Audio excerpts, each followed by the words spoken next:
Pois imos alá logo. Moi boa xente, que tal, como estamos? Benvidos a unha nova conversa daqui de o radar de Rincón de Daniel.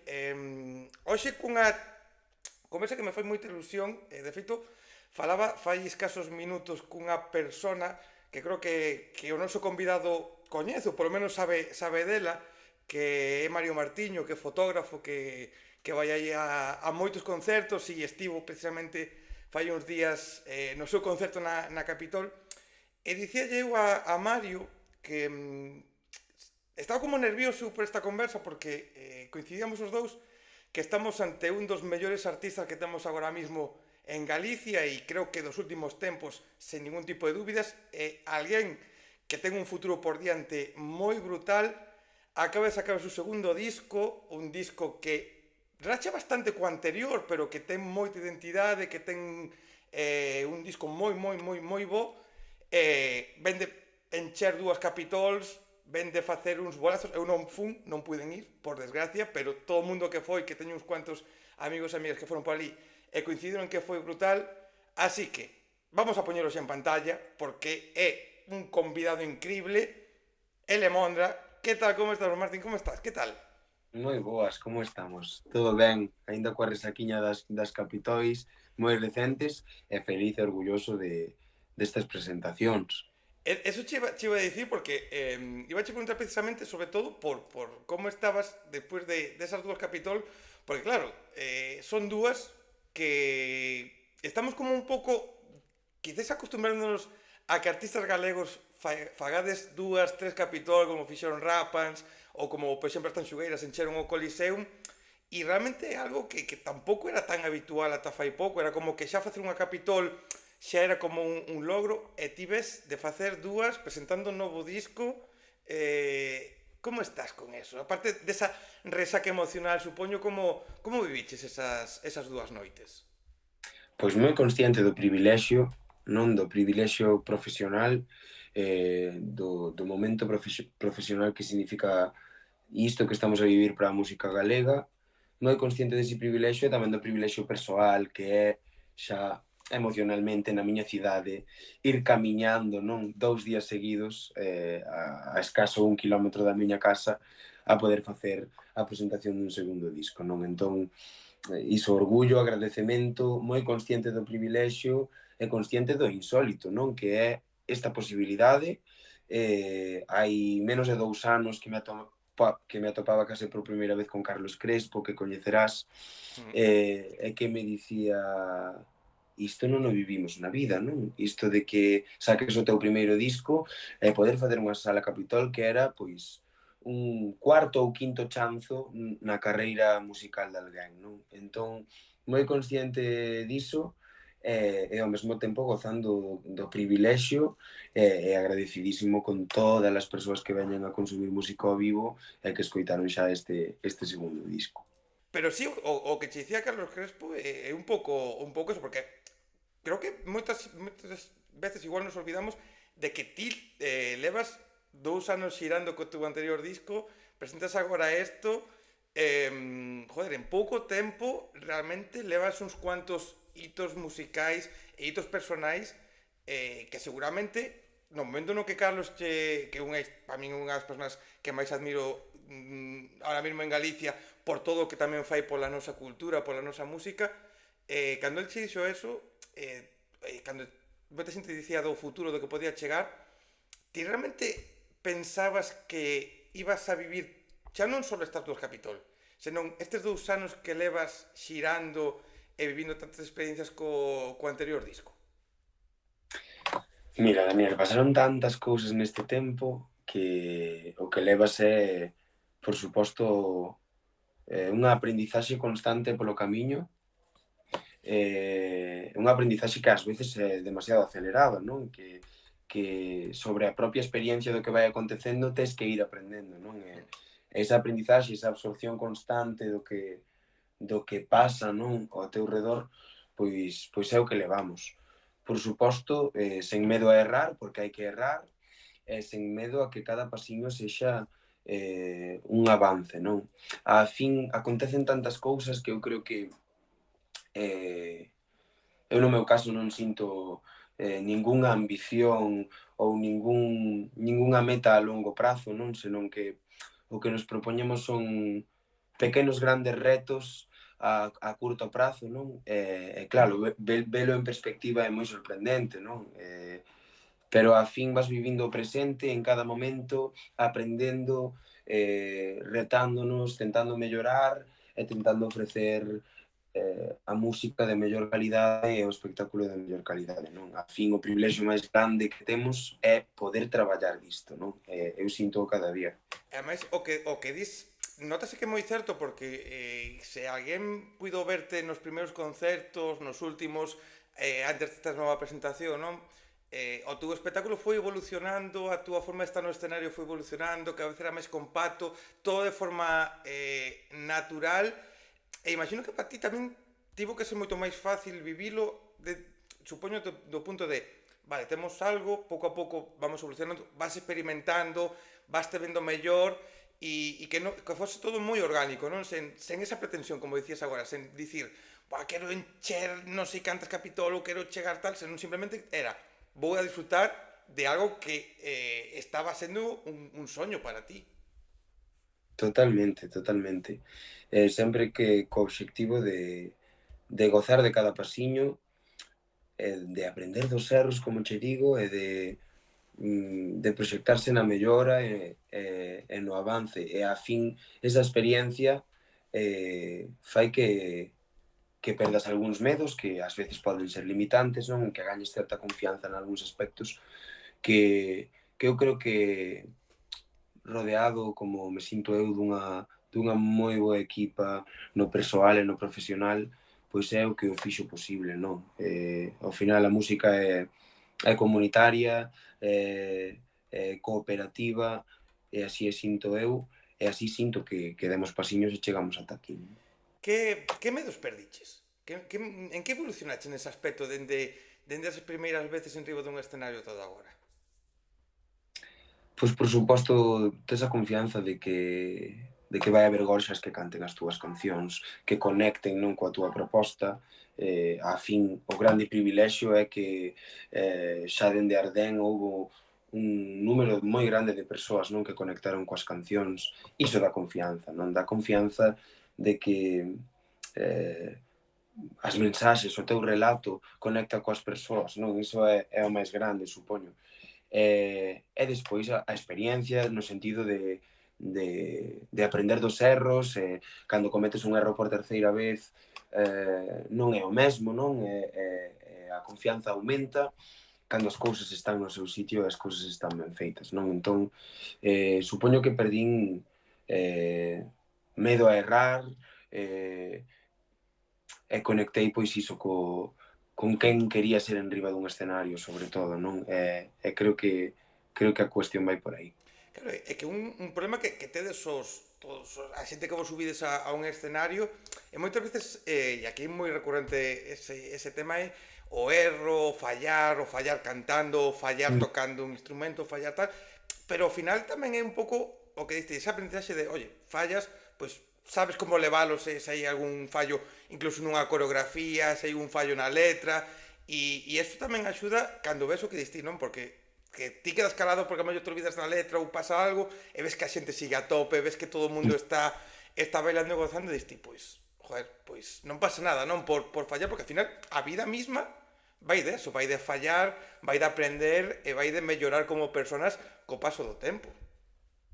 Sí, eu outro día falaba con José Faro, que é o noso técnico de iluminación, non Coti, e así, nunha conversa allea con outros membros da equipa e tal, dicía que unha persoa que se sobe a un escenario debe ser valorada xa só pola súa valentía, non? É moita a valentía que hai que ter para subir a un escenario e defender quen és, defender unha proposta artística, non? Dende logo. Conectei moito con ese comentario seu porque é certo, non? E ao final tamén vas aprendendo que hai moi poucos erros decisivos. É dicir, realmente temos a oportunidade de fallar e a xente é humana e asume e perdoa eses erros, non? Concibios dende a humanidade e ningún erro é demasiado grave. en efecto, o que ti dis, non?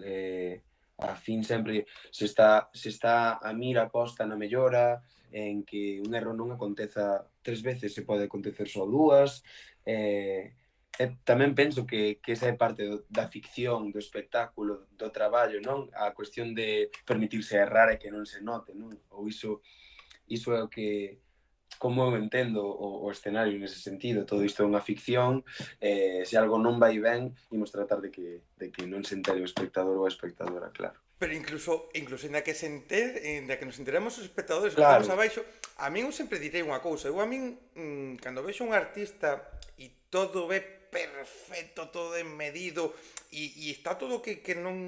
Incluso ves un concerto e ves outro e é todo igual, o discurso é o mismo, todo é igual. A min ata me provoca incluso distancia. rechazo de...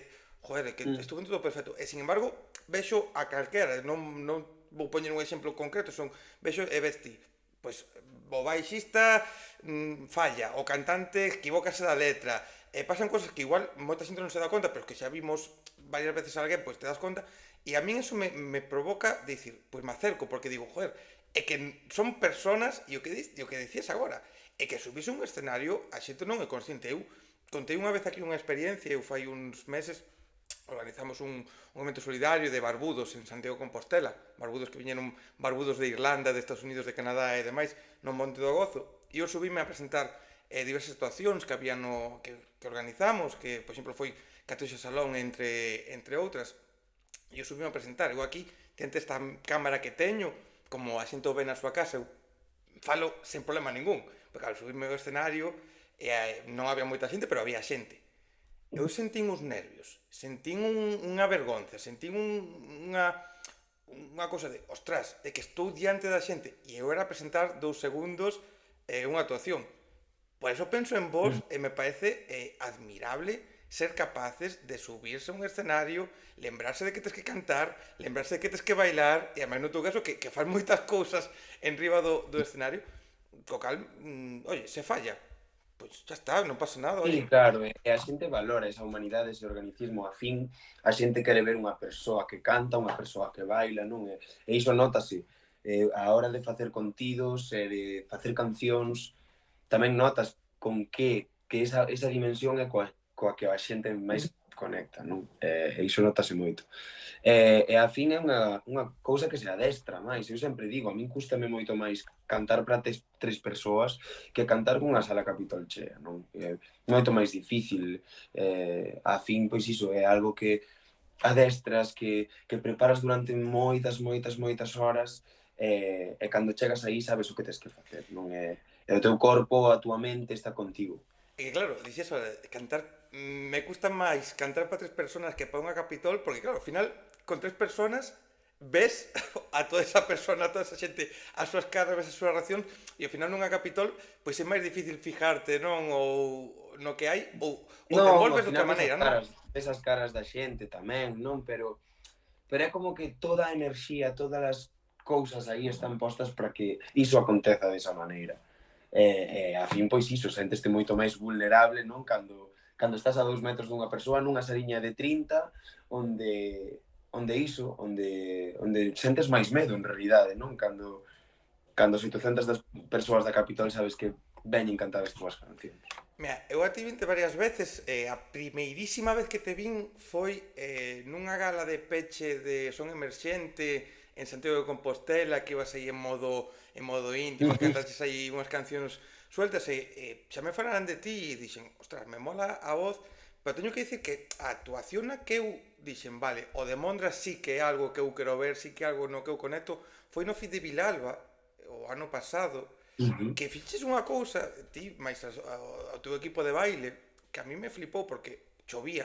Baixamos E a fuchedes Chou. escaleira, baixo a chu, e a min, igual por esta xente pode ser unha tontería, pero foi como, non se dixen, ostras, é que esta xente non se esconde ante nada, chove, aí baixan nas escaleiras, ao lado da Mm, xente, sen problema lembro, ningún. lembro. Lembro que había ese pacto, que había o pacto de se non chove moitísimo, facémolo así, e se chove moitísimo, decidimos que sí, que había que baixar, non? Ademais era cedo, facía moito frío, lembro, Moitísimo, moitísimo moitísimo frío, frío. e abríamos o festival, Sí que había esa proposta, non, para esa canción, onde que era unha das partes que, na medida do posible, pois nos gustaba cantar máis para toda a xente. É que, tío, o que eu vexo contigo é que a ti te importa a letra, te importa a música, te importa o baile, te importa todo o conxunto, o sea, nada máis e nada menos, non é todo Uh-huh. o que envolve a música, o que ti valoras en riba dun escenario. Sí, por suposto. É dicir, eu valoro moito o discurso, o relato, e para min, sen dubidalo, no centro dese universo está a música, e cada vez máis, non? O deste disco foi precisamente unha aposta da música pola música, das necesidades de cada canción, aínda que tivésemos que poñer un pé na marxe en moitas cousas, non? Ao final, poñer a música no centro, e penso que tanto no disco como no directo é algo moi evidente, pero por suposto que sinto unha conexión moi forte con outras dimensións que para min son mecanismos de expresión tamén, para contar ese relato, para acompañar a música, non? E dende os inicios, pois, por suposto, mecanismos como o audiovisual, a posta en escena, o uso da estética, a danza, todo iso foron mecanismos e son mecanismos moi potentes para min, que o que fan é potenciar o relato acompañando a música. Mira, este de Ronda. Vamos a falar un pouco deste novo traballo porque, claro, moitas veces eu penso, non, que o fácil para vos é máis no teu caso, non, que tes un debut tan bonito, un debut tan brutal, un debut no cal estás en moitos sitios, moitos festivales, moitos lugares con tan con teu proxecto, o fácil moitas veces se vale. Isto funcionou, isto que fixen gustou, saco un segundo disco, vamos a manternos un pouco nesta liña, e sin embargo, pegas un xiro, que eu creo que de 180 grados, no cal abandonas, entre comillas, o que viñas facendo na parte musical polo menos, non tanto en discursos, en letras e un pouco no que queres transmitir, pero pasas a un punto no que a música, como dicías agora, é moito máis importante, moito máis orgánico, moito máis real, quizás se pode dicir incluso. Non che deu medo un pouco este cambio, ou dar este salto de a ver como responde a xente? Pois mira, sonche sincero, eu gocei moitísimo e síntome moi identificado coas primeiras cancións, co primeiro álbum con Ardén. Eh,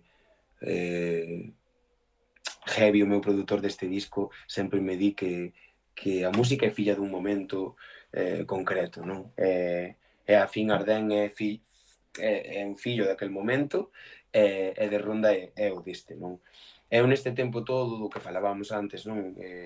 Esta pequena trayectoria durante estes 2 anos foi moita aprendizaxe, e este é o lugar onde eu me quixen colocar agora, non? Porque eu sinto que á fin a industria é moi incómoda, non? E ao final, cada quen dende a súa proposta artística debe facer, entre comiñas, uso dela, coller as ferramentas, facer uso delas para encamiñar, para chegar á xente, non? Pero a fin penso que o máis importante é ter unha visión artística e ir dormir, non? Facendo a canción que quixeches facer, tocando, cantando do xeito que o quixeches facer, non? Eu sabía cando iniciei este disco que ia ser un disco, pois, que tal vez tiña un pé na marxe, non? Que estaba un pouco máis afastado dos estándares, e que tiña que ser a música pola música, como che dixen, non? Atender estritamente ás necesidades de cada canción. Entón foi un proceso moi transformador neste sentido, porque escoitamos os tempos que pide cada canción, por exemplo. No sentido de que é un disco moi humano, con moita sensibilidade, penso eu, e se algo se tiña que repetir 15 veces cando o políticamente correcto era repetirse 2 ou 4, non? Pois tiña que ser desa maneira. E por suposto, como en todos os procesos, tiven medos ao principio, non? Será este o camiño que debo tomar agora? Pero sabía que no risco estaba o camiño tamén, non? E que non teño medo a que cada proxecto sexa diferente entre sí, cando a fin son a mesma persoa, teño os mesmos valores que no disco anterior, sigo facendo unha aposta moi forte, aínda máis esta vez pola voz e a percusión, pola tradición oral. Iso, sinto que hai pequenas conexións, non, en todo o meu traballo en xeral, pero que sí que sentín medos, por suposto, pero ao mesmo tempo, unha vez confiei, Heavy me deu a man e foi un proceso iso, absolutamente conxunto, de confianza cega o un no outro, é así como se chega, non? É como vas dormir con toda a tranquilidade, orgullo e satisfacción de dicir isto é o que quería facer agora, non? É que realmente eso é o importante, non? É dicir, claro, fácil moitas veces é seguir un camiño que igual funciona, igual non, porque o mundo da música e a vida en xeral é así, pero estar contento, non? O que dicías agora, irte a dormir e dicir, vale, isto saqueino, porque quería eu, porque o meu produtor tamén estaba no meu barco, a xente que traballou no proceso do disco Totalmente. estaba contento, funciona, ben, que non, bueno, polo menos fixeches o que querías e tamén vai un pouco en relación ao teu discurso e a como ti eres, non? É facer o que ti queres e despois xa que a que non lle guste, como cantas ti nunha canción que lle den puñeta, non? Que hecho que hai. Totalmente, totalmente. E a fin, non sei, eu creo que tamén estamos nun momento onde o público é intelixente, é receptivo, non?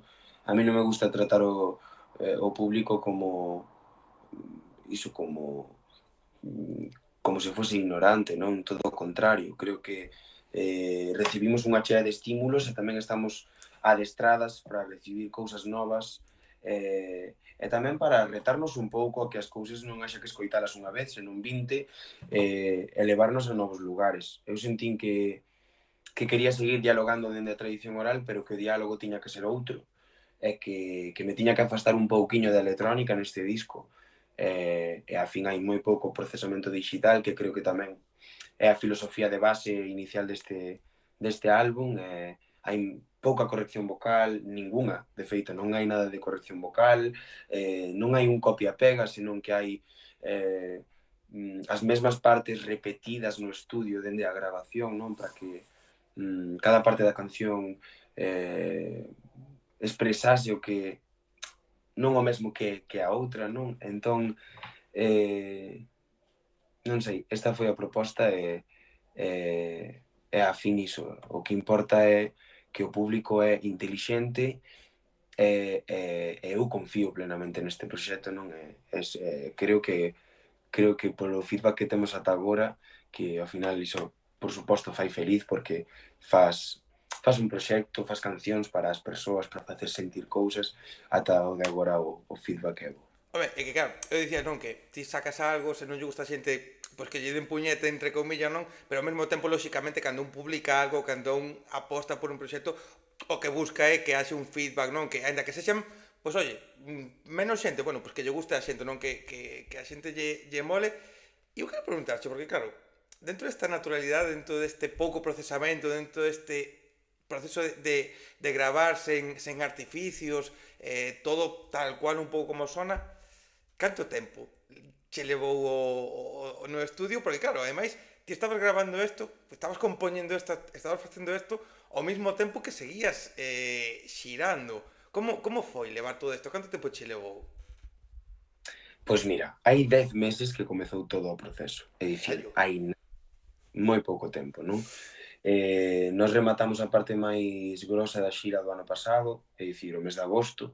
A partir de setembro xa continuou a xira, sobre todo ata inicios de novembro, pero xa a un ritmo moito máis compatible, non? Con meternos no estudio. Tamén che digo, isto non o volvo a facer na vida. Sentín que tiña que ser así neste segundo disco, pero foi un proceso de moito amor, pero tamén de odio cos tempos, cos prazos que eu mesmo me puxe en realidade, non? Entón, nada, foi un proceso de composición da man de Heavy todo dende o inicio, non levei eu nada de min, senón que é algo que construímos de cero xuntos, e foi setembro e outubro comezar a composición, coa perspectiva coa que chegamos ao final moi clara, que é pois, establecer ese diálogo entre instrumentación orgánica, que é de hoxe, pero tamén é de outro tempo, non? Todo moi orgánico, instrumentación orgánica, dende a grabación, pouco procesamento digital, e esa foi a perspectiva moi clara e, digamos, o traballo de preproducción máis importante, de maquetar as cancións. E claro, despois, a partir de aí, dende cada micro, dende o analóxico, dende esas 4 paredes do estudio, o estudo de cada tímbrica, cada instrumento de percusión, indagar, definir esas capas, ese grau, cada grau que vai ter cada canción, non? E a partir de aí darse conta do complexísimo que é realmente construir as cancións grau a grau, non? Ten a exixencia de que cada cousa hai que gravala, tal vez moitas veces, capa a capa, non podemos ir ao chanzo 3 sen telo 2, non? Entón, a partir do mes de novembro iniciamos un proceso de grabación, comezando por todas as percusións, seguindo por instrumentación orgánica e rematando polas voces, compartido con máis de 30 persoas amigas que con todo o amor do mundo pasaron polo estudio e gravaron estas cancións, a parte das colaboracións vocais, que supoño falaremos, pois unha chea de instrumentistas que a un golpe de chamada non estaban no estudio connosco, e penso que o carácter comunitario que ten este relato en xeral pois tamén está na música neste sentido, non? Porque iso, non as contei, pero penso que entre 30 e 40 persoas entre unhas e outras pasaron polo estudio entre decembro e marzo, que ainda rematamos o disco en marzo, finais de marzo de feito. E claro, foi moi duro porque a Capitol xa estaba aí, porque xa había unhas datas, non? E o que queríamos era cumprir o noso obxectivo e que os prazos e os tempos non limitasen a calidade, non? E iso foi un sobreesforzo moi grande, unha aprendizaxe que non se pode medir, creo que a aprendizaxe persoal e profesional máis grande da miña vida. Aprendí moitísimo de música, moitísimo de composición, de escrita, de escribir dende outro lugar, non? De atender a modelos que non son estritamente dunha canción pop. E foi un proceso tan enriquecedor como duro, pero agora gozando de que esta ronda xa é da xente, non? Mira, é que claro, ti ya dicías entre 30 e 40 personas, percusionistas, máis colaboradoras, vocais e demais. Claro, moita xente non é consciente de que simplemente gravar unha única persona nun estudio é moi complicado, é moito tempo, son moitas cousas que hai que facer, xuntar todo o que ti xuntaches, cuadrar as xendas con todo o mundo, Sí, sí, encontrar, sí. por exemplo, que un produtor este no mismo lado que ti estás, que aposte polo mismo que ti apostas, é complicado. Joder, a ti dixeches, cambio por completo o sonido de antes e ainda por riba me complico a vida metendo a toda esta xente. Totalmente, totalmente.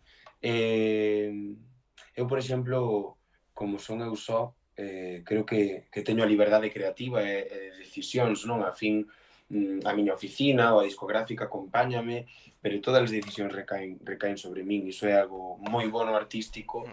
ás veces, e tamén ten as súas complicacións no sentido de que, pois, cando te perdes, tes que atopar ti só, non?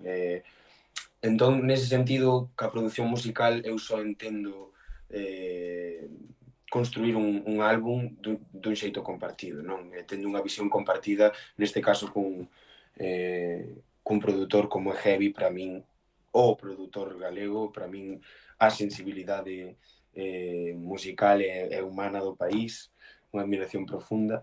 Entón, claro, eu, en canto sintes que vas da man ao 100%, que a perspectiva cadra perfectamente, esa persoa cede, ti cedes, non? E de súpeto é un camiño conxunto. E tivémolo claro dende o primeiro momento, aquí pide un acordeón, aquí pide non sei que, por suposto, sempre proxectado dende a filosofía musical de Heavy,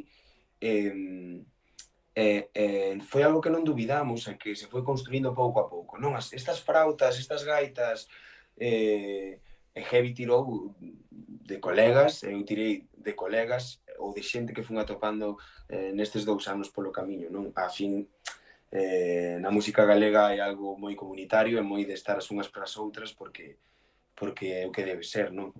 E, e a fin eu dábame conta de que eu levantaba o teléfono como o primeiro día, non? Ti levantas o teléfono para pedir un favor, para dicir, oh, gustaríame moito contar contigo, non? Gustaríame moito que gravases os acordeóns no meu disco, non? E sempre con ese medo, con esa teima, bueno, de dicir, non quero molestar, o gallache preste, non? E a resposta era tan positiva, tan rápida, tan estou aí a semana que ven, non? Que era alucinante. Eu tamén fui moi consciente do privilexio, non? Que era iso, que eu sei que non todo o mundo pode facelo. E se puidamos facelo, pois foi, supoño, polo traballo que vimos facendo durante estes 2 anos, porque iso, en cuestión de 4 meses gravamos unha chea de compañeiras no estudio, atendendo o que necesitaban as cancións, non? Entón, foi esa sorpresa tamén constante e ese agradecemento constante, ese privilexio de poder facelo.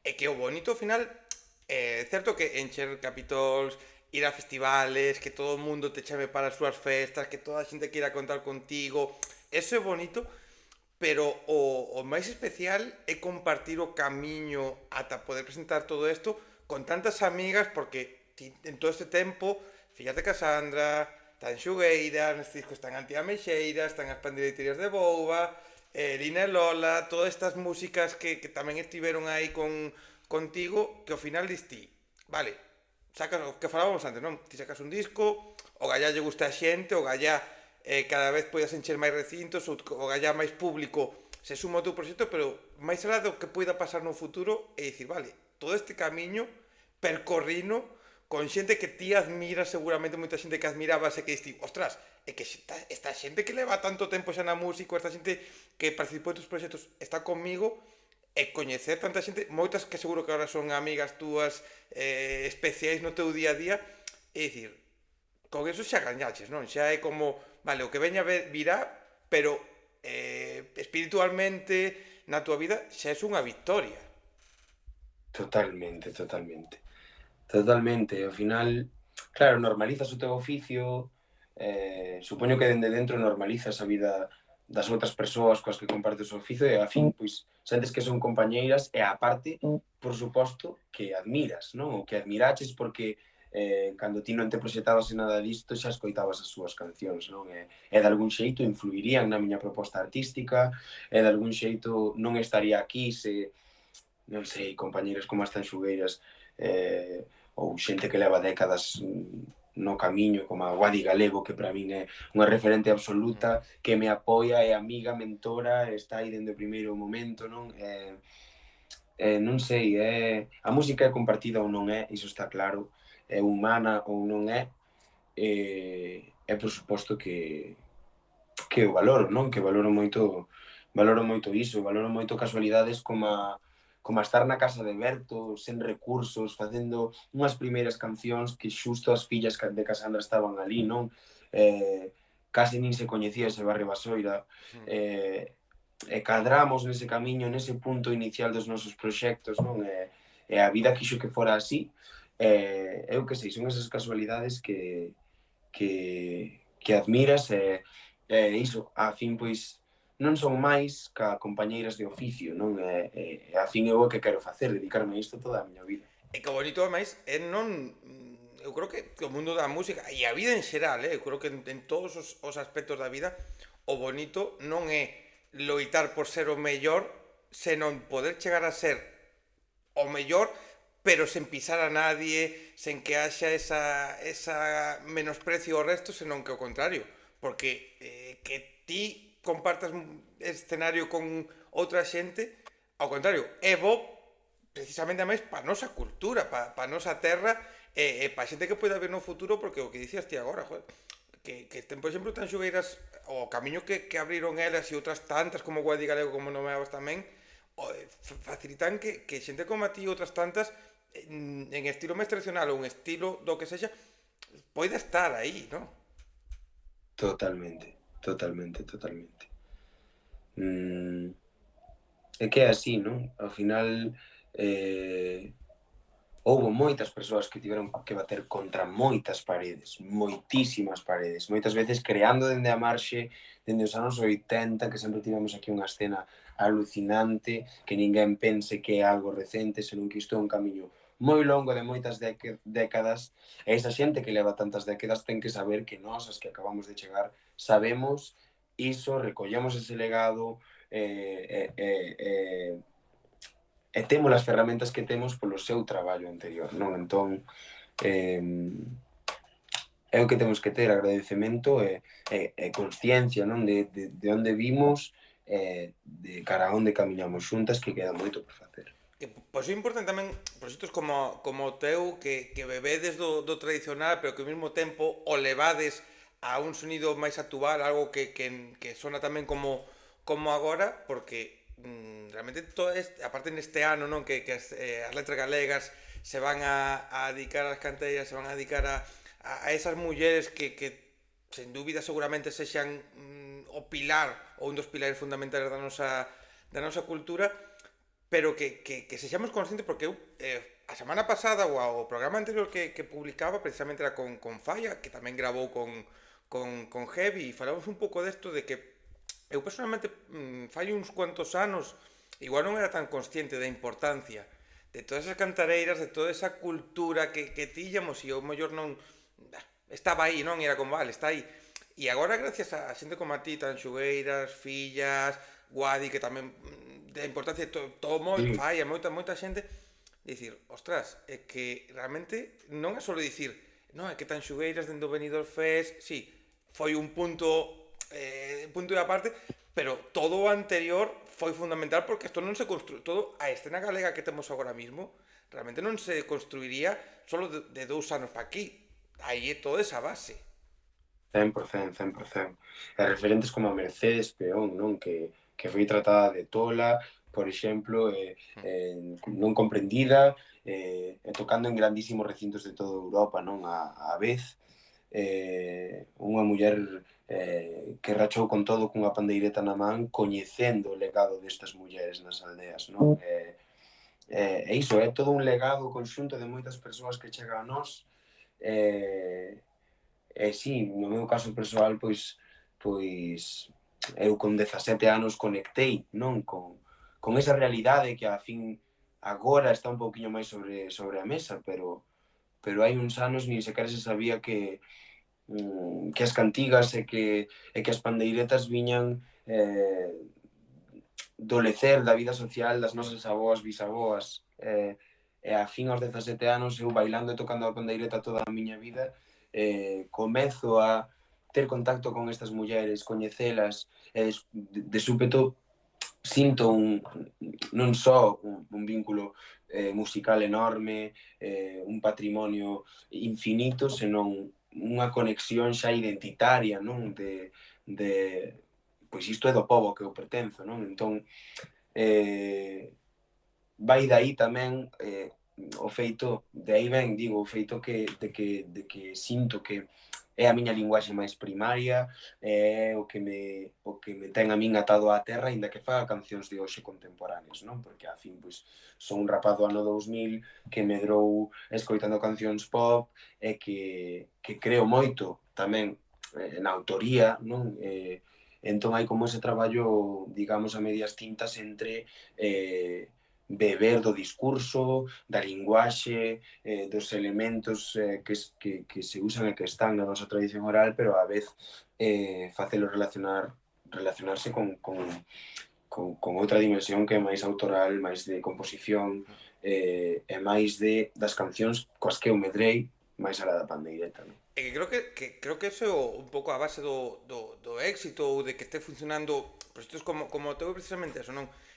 Vale, se colle como base ou se bebe do tradicional, pero ti enriba do escenario, nas túas cancións, falas da liberdade sexual, por exemplo, que creo que son cousas moi importantes agora mesmo, que se visibilice, que se poida cantar en lugares como a televisión, onde ti xa apareciches algunha que outra vez, se poida contar, e que a xente nova se poida sentir identificada e diga, joder, teño referentes en riba do escenario que cantan e que me fan sentir que o que eu penso, o que eu teño, o que eu vivo non é nada raro, senón ao contrario.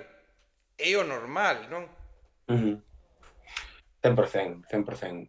A fin, eu persoalmente entendo que artísticamente este tipo de escollas, eh, as escollas das mensaxes, dos relatos, eu primeiramente fago pola miña propia expresión, é dicir, porque é o que sinto que teño que dicir, por suposto, ou porque sinto que é quen quero ser artísticamente, pero despois tamén penso que debemos ser moi conscientes da plataforma que temos, da responsabilidade que implica non subir a un escenario e falar, cantar, expresarse de cara ás persoas, non? Entón, supoño que primeiramente falo por ti, pero tamén despois por responsabilidade social e porque sabes que tes unha plataforma e tes a oportunidade de dicir certas cousas que deben ser ditas, non? Entón, son un pouco esas dúas cuestións as que te levan a facer a construir relatos que digan cousas importantes, non?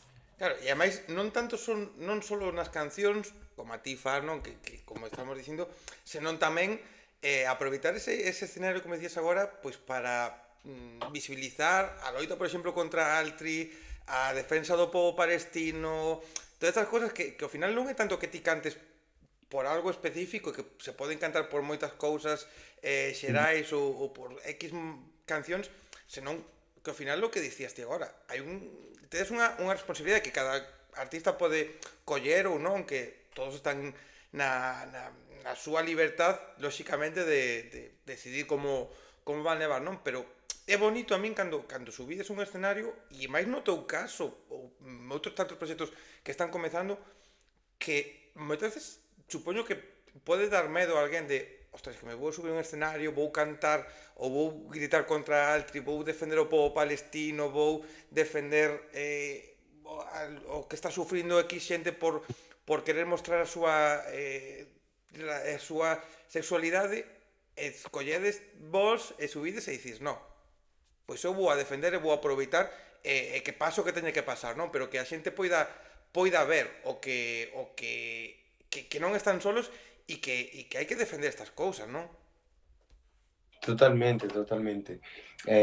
Claro, que enche, non? Que alguén che diga esta canción foi moi importante para min, ou o meu fillo, a miña filla ve en ti unha referencia, non? A fin iso é responsabilidade e tamén, pois iso, un xeito de habitar o mundo, non? É un xeito de estar en riba dun escenario defendendo as cousas que crees. Nada máis pretencioso que iso, non?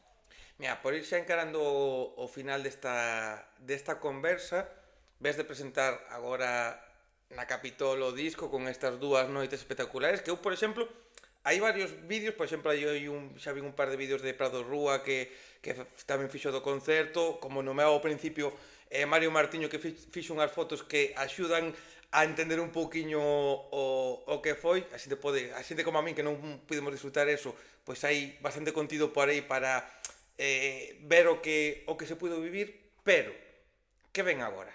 Cal é o camiño ou por onde vas a transitar a partir de agora con este novo traballo? Pois mira, o camiño ata aquí, xa che dixen antes, foi moi duro. Foi moi duro compatibilizar tamén este momento final da produción dun disco, con xa estar de ensaios, non? Porque a Capitol estaba moi preto e o reto era moi grande, non? Todo o que facemos na ronda é música ao vivo, con só 5 persoas na banda, non?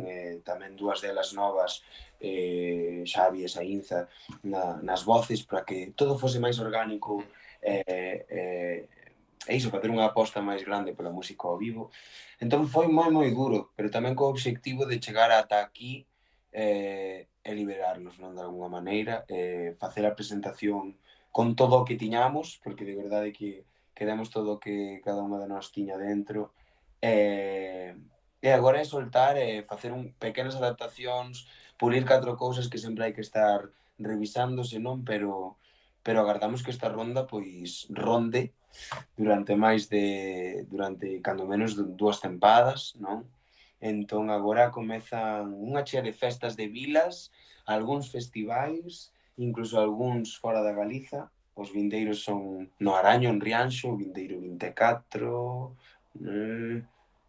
24 creo, bueno, non me acordo. Va- Este domingo 8 estamos en Sarria cunha adaptación acústica en mover os marcos, e despois xa iniciamos máis de cara a xuño xa unhas rondiñas detrás doutras, visitaremos unha chea de recunchos do país.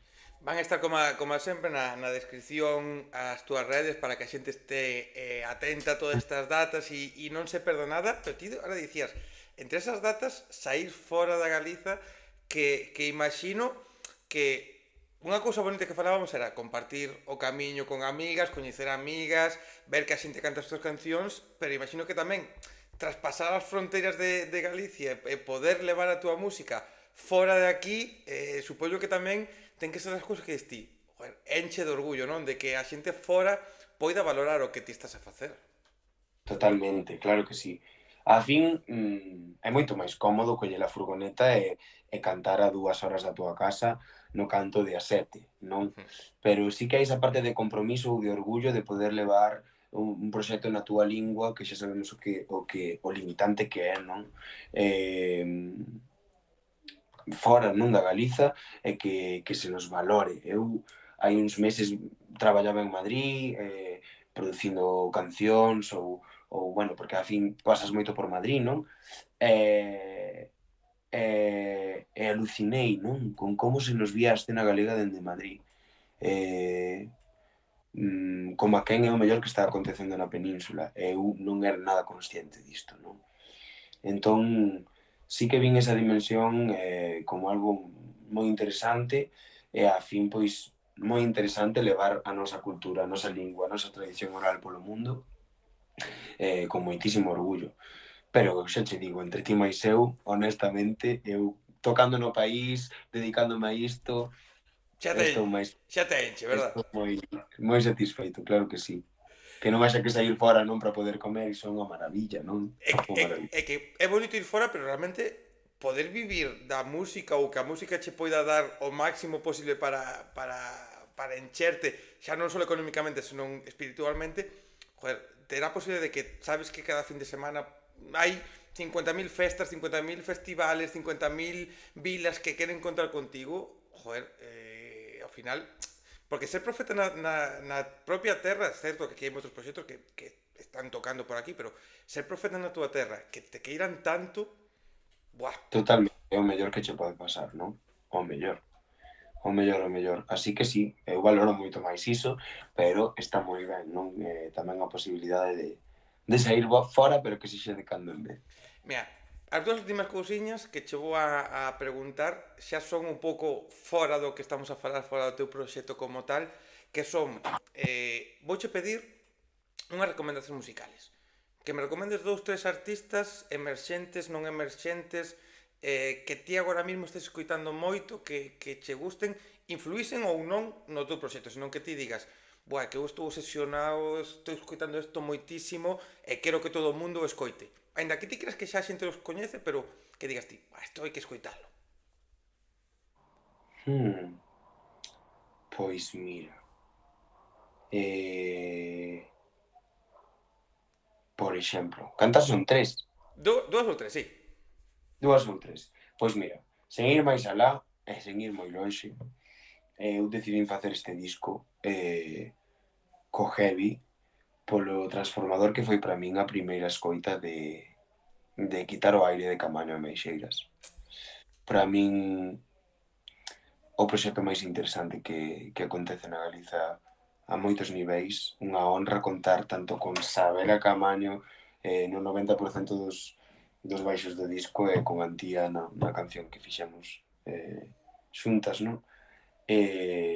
Para min un proxecto absolutamente sublime no musical e no artístico, entón todo o mundo saberá quen son, pero pero recomendo moitísimo a escoita de Quitar o Aire e de todo o que veñen facendo cunha calidade iso, suprema. Despois, por exemplo, veño escoitando tamén en relación coa tradición, xa o mellor un pouquiño máis en relación a outras músicas europeas ou así, recomendaría a Tarta Relena, non sei se coñeces. No? Elas son catalás e son un dúo tamén de mulleres e relacionanse con iso, con músicas europeas, máis orientais, teñen algunhas en catalán, pero outras iso, noutras linguas europeas, Mm, tamén unha cousa moi fascinante, non? Hai moito do sefardí tamén, por exemplo, que está qué moi guai. presente aquí no proxecto de Xulso Fernández, que tamén recomendaría, por exemplo. Sí, creo que son proxectos interesantes ou que neste momento da miña vida escoitaría moito, non? Pois, mira, esta última, sobre todo, a ver, Camaño Meixera, lóxicamente, eu xa as coñezo, xa as teño me escoitadas, nunca as vin en directo e non mo podo perdonar non telas Delicioso, visto, que todo o mundo delicioso. me di que son brutais, pero este outro último proxecto mo vou, en canto colguemos agora, xa vou entrar para escoitar porque me parece, xa por como describes, me parece interesante. Así que eu, por lo menos, xa vou Moi interesante. a darlle unha escoita. E xa o último, vouche facer o test típico que temos aquí na Can, non? Que lle fago a casi todo o mundo, é moi rapidiño, pero un test, eu, como sempre digo, son as preguntas que ten Broncano na revuelta, na resistencia e demais, que ele pregunta por cartos, que claro, eu a proxectos, excepto que ti, pois, estás a un nivel un pouco distinto de outra xente como eu pode vir aquí, pero lóxicamente tampouco estás vivindo seguramente en millóns de euros porque aparte acabas de No, sacar no, un no. disco, acabas de Se facer eu te dos Capitol. contara, Claro, é que moitas veces tamén é certo que pensamos que os músicos por encher dos Capitol xa vivides mira, pois iso é interesante verbalizalo, porque a fin a industria move milleiros de euros e de súpeto veste movendo un proxecto con moito diñeiro, non? Que tamén é un privilexio, non? Poder pagarlle as persoas, producir a certo nivel profesional, non? Con todo o que iso implica. É moi difícil, non? Para nós, pero tamén é unha aposta. Entón, pois foron miles de euros os que se moveron con esta ronda e a fin, neste momento, aínda todo foi investimento e ningún beneficio, non? Dúas capitois, por exemplo, e creo que está ben verbalizalo, dúas capitois dan para pagalo todo, pero non xeran beneficio, non? Inda cunha entrada de 18 euros. Entón, creo que iso está ben verbalizalo porque a fin está ben que se saiba, é algo que forma parte da industria e do oficio, non? E que tamén hai que artellar aí moi ben porque a fin é un traballo, un oficio, entón sempre hai esta parte de investimento que remata agora e agora pois unha a xira recoller. na Galiza, concertos, pois sí que pode permitirnos, non? A idea de poder vivir dignamente da música pero nada de outro planeta. No, porque sí que é verdad que pensamos, non? Que se vive incluso se puxésemos o foco en outros proxectos parecería que tamén viven aí no euro e para nada, viven no euro Dua Lipa que está ahora de xira por España, Jennifer López que vai a vir a Pontevedra, catro cousas máis, pero o resto É que a fin é a arte en xeral, non hai cousa máis artesá, obreira, que te podes botar á cara, é menos glamurosa que do mundo, é dicir, é unha cousa moi... O traballo creativo é unha cousa moi exigente, un traballo de moitas horas, e que en xeral xera un beneficio estándar medio, non? E ahora sí te vou facer estas tres preguntiñas psicolóxicas, de análisis psicolóxico de como ti eres. Vale, estas preguntas poden parecer unha estupidez e realmente non é que o parezcan, senón que son a maior estupidez que existe. Están basadas en estudios ficticios que eu contratei a universidades que non existen, pero bueno, eu as contratei, vale, eu fixen estudios e aí están. Entón, Moi ben. eu vouche preguntar, son preguntas culinarias e a primeira delas é, poñamos nunha noite, ti estás na túa casa, queres cenar, diste, quero cenar algo, tes dúas opcións. A primeira delas é, en casa non tes nada máis que cereales con leite, Ou Ujú. a outra opción é baixar a un bar-restaurante onde te van facer o que ti queres, o que a túa comida favorita, pero con varios condicionantes. A primeira, tes que ir a coller a comida baixo unha chuvia torrencial, que eso aquí é certo que na Galiza pois moitas veces estamos acostumbrados, non Pode é pasar. nada raro, volver baixo esa mesma chuvia e o sitio onde ti vas a coller esa comida ten unha calidade higiénica un pouco cuestionable. Pero que prefires? Cereales con leite ou ir a ese restaurante a coller a túa comida favorita? Eu supoño que dependería moito do día. Tomaría unha decisión ou outra en función de como estea eu. Pero en xeral, ao 90% diría que me conformaría cos cereais con leite, eu creo. E que, Sí, e que porque ademais é unha cea que me gusta, e esa choiva torrencial, pois non sei, ao mellor diti que nun día de resaca, onde tes aí a gula a tope, non, aí sí pois que igual, dache igual un kebab incluso desto que ves ti como está o sitio e ti, pues sí, me lo como. máis ou menos, como que me gusta a comida de boa calidade, a comida real e a comida de boa calidade. Pero bueno, de cando en vez recoñezo que podería escoller esa opción, aínda que me vou 100% cos cereais con leite. E que botarías primeiro? Cereales ou leite? Botaría o leite primeiro, 100%. Vale, vale. Despois digo o resultado. Moi ben. Siguiente pregunta. Estás aí na túa casa, estás ca túa xente, pides unhas pizzas pa cenar e demais, sales de festa, vas a ver algún boliño ou simplemente sales aí por Santiago aí a tomarlle algo, volves de madrugada ou pola mañán, despois de tomarte unhas cuantas bebidas espirituosas, sobrou parte desa pizza. Primeira pregunta, contemplas esa pizza nese momento que chegas de madrugada, non? Como diste agora, non tanto de resaca, pero sí que chegas aí co puntillo, e E sempre tes pamento, fame, contemplas comer esa pizza. contemplo, por suposto. E Sí. ora o importante, fría ou quente? Pois seguramente fría. Case ao 100% fría porque non me gusta demasiado a pizza requente. Vale, moi boa decisión, xa adianto o resultado, moi boa decisión. Ademais, no micro non queda ben. Se pon chicle, verdad? Sí, Ves? Xente, é que sí, sí, sí. por aquí pasan artistas que digo eu, cantades moi ben, ofeces moi ben, pero prefiro unha pizza no microondas, eso na vida. Eso No, non, eso no, non. no, no. E E fría está moi rica. é que aparte, joder, eu prefiro fría que ten unha consistencia que non que despois estás comendo un chicle porque vas a Total. coller un chicle. Xa está, non destrozo Totalmente de acordo. unha pizza. E última pregunta, tortilla de patacas, con cebola ou sin cebola? Con cebola. Pero recoñezo que non é un problema para min se non leva Poderías cebola. comela sin cebola sen problema Sí, ningún. sí. E agora, no que sí que pode haber máis problemas. Estilo Betanzos, un punto intermedio ou mazacote desta tortilla que podes facer un edificio do dura que está. Eu se a estilo de Betanzos ben feita, escollo esa. Así va, moi líquida, sí, gustame. Pero ben feita, que hai de todo por aí. Sí, hai cousiñas que diste o ovo, Sí, sí, sí. a ver, unha cousa que este pouco feita e outra que acabas de botar o ovo no plato e non lle pasará ningún minuto de sartén, non? Que De algo feito, moi feita non me agrada demasiado.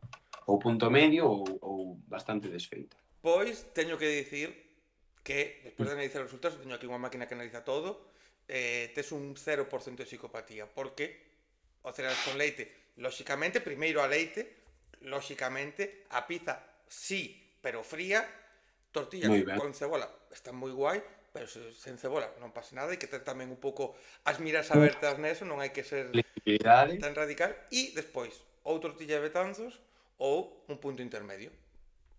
Respostas Aí totalmente está. válidas. Genial. Totalmente válidas. Era de esperar. Después, mira, siempre me encanta porque fago final con esto que como moi absurdo, moi tal, pero me gusta pechar as conversas con esto e simplemente, Martín Mondra, tío, gracias por este regalo para mí que é un regalo terte aquí na miña canle, felicitarte por este último traballo, felicitarte por esas Capitol, desexar que pronto me coincide unha data na cal poder ver este novo directo, desexar e esperar que estiveses cómodo aquí nesta conversa e, como sempre fago, ainda que eu sempre despois fago unha rapidísima despedida, pero os últimos minutos ou esta última parte para ti, para que digas o que queiras para que invites a xente a que vai a verte, escuta a tua música ou o que te apetezca contar ou dicir. Moi ben, pois moi rapidamente. Moi agradecido pola entrevista. Moitísimas grazas bueno, por este tempo compartido. E nada, animo a todo o mundo a que escoite de Ronda, que é o novo álbum, e que trae estas 11 cancións que eu lle chamo máis ben estados do corpo, que son para min sensacións, estados, emocións coas que creo que moitas persoas poden empatizar por ter tido experiencias semellantes, todas sobre cousas que poden acontecer en noites de ronda, sobre relacionamentos con outras persoas, con segundas persoas, non? Sempre hai un ti, un tú en cada canción que as une de alguna maneira. E a fin é un álbum atravesado pola sexualidade, atravesado pola comunidade, polo valor que ten a mocidade, e tamén unha parte moito máis reflexiva, non? Que contrasta con esa máis de celebración ou irreverente ou desinhibida, pero tamén a través do disco a aceptación, o amor propio, non? E iso, sinto que ten moita humanidade, moita sensibilidade que pode chegar a facer sentir moitas cousas ou lembrar sensacións que puideron ter moitas persoas. E que nada, que o fixemos con todo o amor do mundo, que agora está fora, tanto o álbum como o espectáculo, e que agardo que ti, Daniel, veñas como a moita xente vernos prontiño. E pouco máis, imos de ronda. Pois, xente, imos de ronda, gracias a todo o mundo que viu esta conversa, atentas todas a o que quedan moitas conversas neste final de tempada, tan boas como a que tivemos hoxe, tan boas como a da semana pasada con Falla, tan boa como as 48 que levamos xa publicadas nesta cuarta tempada da Canle, e como sempre digo, ao final, xente, vémonos, sobre todo, onde haxa música en directo, porque é certo que a vida sen música, pois home, se pode levar, non? A vida, pois, se pode levar, é certo, pero nada como unha vida chea de música e nada como unha vida chea, sobre todo, de música en directo. Así que, xente, moitísimas gracias. Vémonos na siguiente. Chao, chao. Auriño.